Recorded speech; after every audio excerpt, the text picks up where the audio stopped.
अच्छा भाई जी, अभी अभी अपनी बात चल रही थी, आप काफ़ी ज़्यादा हेक्टिक शेड्यूल चल रहा है आपका, तो मैं जानना चाहता हूँ कि शूटिंग या एक्टिंग में ही मज़ा आता है, बाकी का काम सिरदर्दी लगती है या पार्ट ऑफ अ जॉब हो गया? आप नहीं यार देखो, लाठी ली थी इसकी, उड़ता तीर लिया था डायरेक्शन का भी, फिर अपने पैसे लगा के इसको ख़त्म भी करा।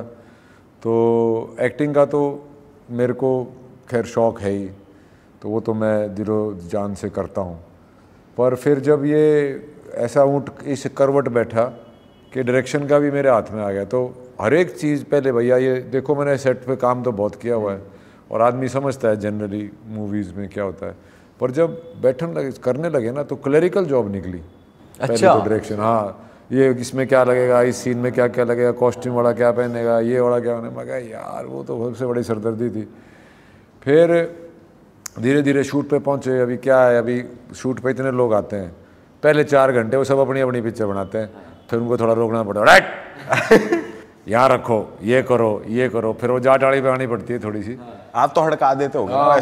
मैं भूखा भी मरूँ था, भूखे आदमी ने बावड़े कुत्ते तेरे पाट दिया करे तो मेरे तो सब बाजे थे। तो नहीं, पर यार एक बार ठान ली करना है तो उसको बेस्ट कैसे करना है। अभी चाहे कोई उसमें तुम्हारे साथ जुड़े, तुम्हारा साथ दे ना दे, तुमने ठान ली है तो तुमको साम दाम दंड भेद करके कुछ ना कुछ उसको ख़त्म करना पड़ता है। भाई ये तुमने जिम्मेवारी ले ली ना, तो हाथ ऊपर ठा लिया भाई रे ख़त्म हो गया भाई, मेरे तो नहीं होता, ऐसे थोड़ी चलता है लाइफ में। एक बार जिम्मेवारी ले ली तो फिर ले ली। और जिम्मेवारी भी क्या ली, एक तो इतना विवादित सब्जेक्ट, इतने विवाद में रहे हुए आदमी, और ऐसे आदमी जिनके बारे में सिर्फ बेवकूफ़ी की बातें, बिना पढ़ी लिखी बातें, एक पॉलिटिकल बात लगा रहे हो, ऐसे आदमी में जो देश की आज़ादी के लिए मर मिटने वो था। तो वो सारी चीज़ ध्यान में रख के बड़ी जिम्मेवारी से बनाई है, और उनका सच भी बाहर आना चाहिए। ना ही वो जो उनके साथ होया वो तो तुम इंटरनेट पे ही पढ़ सको, पर उसको थोड़ा सा टिल्ट अप करके थोड़ा हीरो की तरह पूरा कति ऐसा बना दे सिनेमा, डिच्चे और बिल्कुल वाइड फ्रेम्स, ये वो टेक्निक, मॉडर्न टेक्निक यूज़ करी हैं और थ्रिलर की तरह बना है। ट्रेलर ही बोल रहा है वो चीज़। ना तो पिक्चरों में क्या होता है, वो आपको देशभक्ति का भाषण ऐसा पेल देते हैं आदमी सुआदे हैं, फिर या फिर देश स्वतंत्रता का भाषण। मैं कहा यार भाषण नहीं दूंगा, क्योंकि मेरे को लगा, मैं चाहता था कि ये पिक्चर यंग लोगों तक पहुँचे, उनसे जो इतिहास छुपाया गया है, उनको जो बताया गया है, भाई यो वीर था कि ना था वो तो हम पिक्चर देखने के बाद डिसाइड करना ना। मैं तो पिक्चर में भी उनको वीर नहीं बोल रहा हूँ। तो मैंने यंग लोगों के लिए पिक्चर बनाई, क्योंकि जब मेरी मैनेजर और मेरी दोस्त है पंचाली चक्रवर्ती, वो बोली भाई देखने क्यों आएंगे लोग इसको, लोग तो आजकल गांधी जी को भी इसलिए जानते हैं कि वो नोट पे हैं। मैं कहा यार बात तो ठीक कह रही है। फिर मैंने उस पर ध्यान लगाना शुरू किया, मैं कहा यंग पिक्चर कैसे बनाऊँ मैं। तो उसमें मैंने थोड़े dialogues, camera, music, rap song डाला उसमें। मैं कहा यार यंग लोगों के लिए पहुंचना चाहिए। तो ऐसे करके सोच के मेरा ये था कि जैसे यंग लोग कॉलेज में भगत सिंह की टी शर्ट पहन के जाते हैं या चे गुवेरा की टी शर्ट पहन के जाते हैं, ऐसे सावरकर जी की टी शर्ट पहन के जाएं कहानी देखने के बाद। भाई जी आपको भी अपोज कर रहे हैं सोशल मीडिया पे कमेंट सेक्शन और उसमें, क्योंकि आप अब खुल के बातें ला रहे हो तो करी जाओ भाई। देखते हो वैसे आप कमेंट पढ़ते हो, कमेंट वगैरह पढ़ते हो? नहीं यार, मैं जब काम कर रहा होता तो मैं सोशल मीडिया अपने फ़ोन से हटा देता हूँ। पर क्या बोल रहे हैं बताओ? वही सब पार्टी से जोड़ना और ये वो।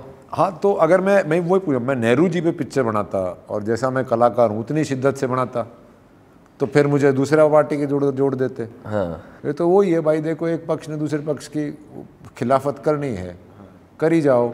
मन ने तो भाई बड़ा अपने बहुत दिक्कत उठा के पिक्चर बनाई। मैंने तो अपना घर भी बेच के बनाई है। सही बताओ, अपना करके बताई है। मैं तो जहाँ मतलब मेरी एक बार और लग गई श्रद्धा, मैंने पूरी श्रद्धा से बनाई है। कोई और टॉपिक होता वो भी ऐसे ही बनाता। तो भाई जी ऐसे टॉपिक पिक करने से पहले ये सोचते, मतलब थॉट आता है माइंड में कि यार क्रिटिसिज्म आ जाएगा, मैं पॉलिटिकली थोड़ा जा रहा हूँ या कुछ और ही बना लूँ, कुछ और ही कर लेता हूँ। यार ये थॉट आते हैं, पर मेरे को बहुत शुभचिंतकों ने बोला मत करो, तो मैं कहा यार फिर तो ज़रूर करूँगा। अच्छा आरी गड़ गई फिर। हाँ, फिर तो वो गड़ गई। फिर मैं कर दी जिसने जो बोलना है बोल लो। लोगों का काम है कहना, कुछ तो लोग कहेंगे यार, करने दो।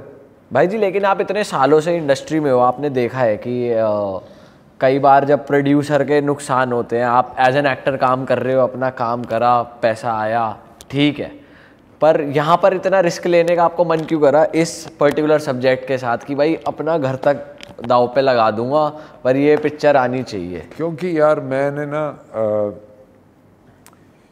अपने आप को कमिटमेंट की थी और फिर मैं भी खुद ही उससे पीछे नहीं। क्या कमिटमेंट थी वो? यही थी कि भाई इसको मैं अपने अंजाम तक लेके आऊँगा। इतना दिल छू गई आपको वो उनकी कहानी? छू गई यार, पिक्चर बीच में शेल्फ होगी। और मेरे साथ ये पहले भी हुआ था सारागढ़ी में। कितने साल में 6 रूप में रहा, ये तैयारी की थी, किसी ने आके फटाफट बना दी पिक्चर और वथुका चेपी वाली। तो मैं दोबारा नहीं हो सकता भाई। और मैंने साम दाम दंड भेद लगा के कुछ भी करके और अपना पैस तन मन धन लगाना चाहिए इसमें, तन मन धन लगा के मैंने बना दी और ऐसी बनाई है, यादगार रहेगी। पर आपने यही क्यों सोचा, मतलब ऐसा भी तो हो सकता था कि आप सिर्फ एक्टिंग कर रहे हो? और पहले मैं एक्टिंग ही कर रहा था भाई, मेरे को शौक नहीं था, मैं तो एक्टिंग ही कर रहा था। एक्टिंग का जमाई वाला काम है। जाओ वही तो sir is not in good mood, sir is this, sir का मेकअप चल रहा है, सर का मेकअप चल रहा है, सर अभी लेफ्ट देख रहा है, सर राइट देख रहा है। और फिर ये डायरेक्टर प्रोड्यूसर का काम है लड़की के बाप वाला है, आवेंगे खाना खा के खाने को गाड़ी दे के जाएंगे। फिर बाद में टेंट में और चम्मच गायब, कुर्सी टूटी पड़ी, तो वो काम अलग होता है। तो मेरा शौक नहीं था, पर ये मैं इसमें 30 किलो वजन घटा चुका था।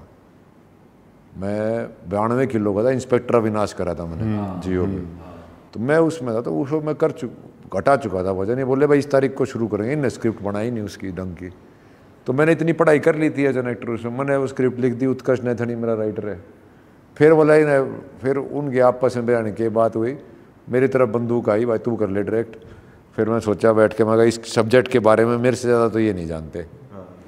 तो फिर मैं कहा मैं लाओ भाई लाओ। फिर यार इतनी दिक्कतें आई पूछो मत। मैं तो मेरा गोड्डा टूट गया बीच में, क्योंकि मसल ख़त्म हो गई थी बॉडी में बिल्कुल, तो सारा न्यूज़ में मुस गया। ये क्या शूट के दौरान हुआ? नहीं यार, मैं ऐसे ही घोड़े पे बैठा हुआ था, ऐसे ही चला वॉक कर रहा था घोड़े में, चक्कर आ गए, मैं नीचे पाया गोड्डा इधर। फिर मारा गुस्सा, थोड़ा ठीक तो हो गया वो, पर फिर वो मेरे अभी भी मेरा ऑपरेशन होना है। फिर उसके बाद वजन बढ़ गया, क्योंकि जब आदमी भूखा रहे है उसके बाद फिर बदला पूरा लेना पड़ा है, फ्रिज गिरना। फिर मैं खा गया निरा, फिर पेट बढ़ गया, जेद बढ़ गया जितना बड़ा। फिर मैं कहा क्या, फिर जो मैंने दोबारा वेट लॉस करना पड़ा, जब मुश्किल होगी, फिर पैसे लगने बंद हो गए। मैं कहा ठीक है भाई,